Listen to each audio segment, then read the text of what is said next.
What laws or restrictions do Texas homeowners not realize exist for wildlife removal?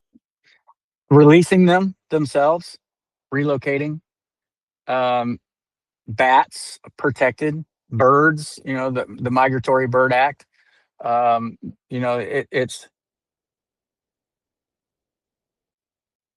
there's a lot of little nuances that they just don't think about. Like, for instance, a homeowner will call and say, "Hey, I trapped an animal. What do I do with it?"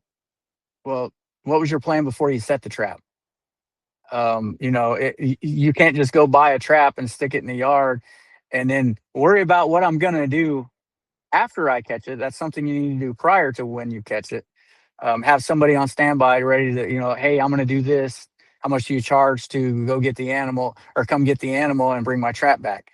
So, but as far as laws, it's mostly, the relocating and the Migratory Bird Act. Bats are protected. Um, vultures. We got a lot of vultures in Houston. Those are also protected birds.